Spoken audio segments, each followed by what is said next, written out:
Pemirsa, gugur akibat ditembak kelompok kriminal bersenjata di Papua, Prada Ginanjar akhirnya dimakamkan di Taman Makam Pahlawan Kesuma Bangsa, Banjar, Jawa Barat. Kedatangan jenazah disambut isak tangis orang tua dan kerabat.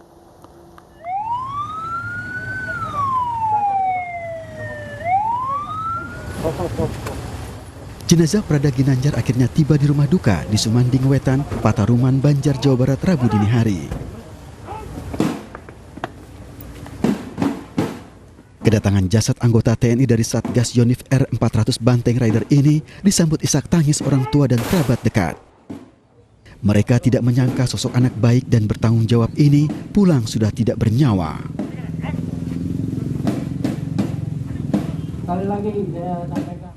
Setelah disolatkan, jenazah langsung dimakamkan di pemakaman Taman Makam Pahlawan Kesuma Bangsa, Banjar, Rabu pagi. Proses pemakaman dilakukan secara militer dengan Inspektur Upacara Dandim 0613 Ciamis. Prada Ginanjar gugur saat menjalankan tugas negara di Papua. Kami mengucapkan terima kasih kepada seluruh pihak yang telah bersedia membantu, mulai dari proses pemulangan jenazah dari Papua ke Jakarta sampai dengan ke Banjar sampai sekitar jam 2 tadi malam. Dan pagi ini kita melaksanakan pemakaman. Jadi saya terima kasih. Ini juga untuk Dinsos penyiapan TMT. Penurunan jenazah ke liang lahat. Ia ditembak kelompok kriminal bersenjata saat berada di pos peninjauan Kambing Mamba Distrik Sugapa, Papua. Dari Ciamis, Jawa Barat, Acep Muslim, iNews melaporkan. Kasus dugaan sindikat mafia tanah dalam pemalsuan sertifikat tanah milik orang tua mantan Wakil Menteri Luar Negeri Dino Patijalal kian bergulir. Freddy Kusnadi yang dituding Dino sebagai dalang sindikat mafia tanah dalam kasus tersebut kembali melaporkan Dino Patijalal ke Barreskrim Polri atas dugaan penyebaran berita bohong atau hoax.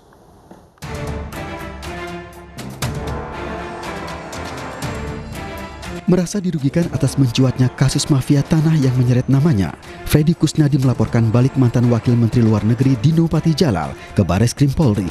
Freddy mengaku melaporkan balik Dino Patijalal karena unggahan video di akun media sosialnya bersama salah satu tersangka sindikat mafia tanah yang dianggap merugikan dirinya. Makanya supaya dia berhenti berkoar-koar di dalam media sosial ataupun di di berita-berita. Ya, kita terpaksa hari ini membuka lapor lagi terhadap Instagramnya Dino Patijalal, di mana dia ngoceh-ngoceh sepanjang sampai 3,57 menit kalau nggak salah. Setelah itu sisanya perempuan itu kami laporkan. Kalau 3 buktinya kan poin 1, poin 2 juga udah saya bantah. Yang kemarin memang ada orang utang, ada counter check-nya masih saya pegang, ya malah masih kurang. Terus yang poin 1 kan masa kesaksian tersangka dijadikan bahan bukti kan, maksudnya kan menurut saya sih kurang elok lah kalau itu. Kalau poin 3 kan lagi diproses, biarkan itu prosesnya berjalan. Sebelumnya Dino Patijalal mengunggah video yang diduga bukti keterlibatan Freddy Kusnadi dengan tersangka dalam kasus mafia tanah milik ibunda Dino Patijalal, Zurni Hashim Jalal. Ia menuding Freddy Kusnadi adalah dalang dibalik penyerobotan tanah milik ibunya. Dari Jakarta, Nadia Valerie, Herdiansyah, iNews melaporkan. Pembuang limbah alat pelindung diri di Kabupaten Bogor, Jawa Barat ditangkap. Pelaku adalah sopir perusahaan laundry yang menjadi pengolahan limbah medis dari hotel tempat isolasi pasien COVID-19 di Tangerang, Banten.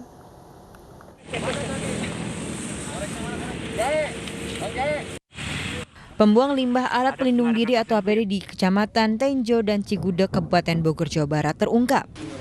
Polisi menangkap 2 pelaku yang merupakan supir dari perusahaan laundry yang ternyata bekerja sama dengan salah satu hotel yang dijadikan tempat isolasi pasien COVID-19 di Kota Tangerang, Banten. Polisi mengatakan pihak hotel tempat isolasi bekerja sama dengan perusahaan laundry untuk membuang sampah medis bekas pasien COVID-19.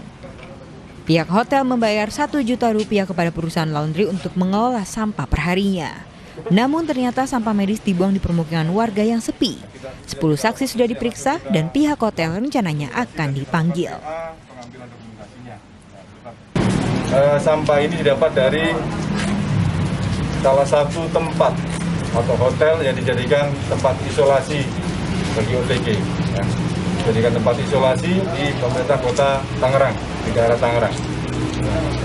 hotel dengan inisial BPA. Ini ada kerjasama MOU dengan Pemkot Tangerang di 29 Desember 2020 sebagai tempat isolasi pasien COVID-19 di Kota Tangerang. Terkait temuan limbah medis, Wali Kota Tangerang meminta pihak hotel untuk menempuh jalur hukum dengan melapor kepada polisi. Pasalnya, pembuangan dan pengelolaan limbah medis dari pasien tanpa gejala telah diserahkan kepada pihak ketiga atau vendor. Kemarin saya arahkan bikin laporan ke polisi begitu agar diberikan sanksi, ya. Karena limbah medis ini ya jangan main-main. Kita semua aparatur setengah mati menjaga masyarakat tidak terpapar, ini dibuang sembarangan begitu aja kan sangat riskan, ya. Nah, jadi makanya saya bilang panggil si hotel, siapa si vendor hotelnya itu yang menangani, ya, dan diinvestigasi. Sebelumnya, warga dari 2 kecamatan Tenjo dan Cigudeg, Kabupaten Bogor, Jawa Barat menemukan sampah limbah APD di permukimannya pada awal Februari lalu. Warga khawatir limbah medis berpotensi sebagai media penularan COVID-19 di lingkungannya. Dari Bogor, Jawa Barat dan Tangerang, Banten, Wildan Hidayat Sukron, iNews melaporkan. Pasca ratusan santri dan pengajar pondok pesantren positif COVID-19, Pemkot Tasikmalaya berlakukan karantina mikro. Selengkapnya sesaat lagi.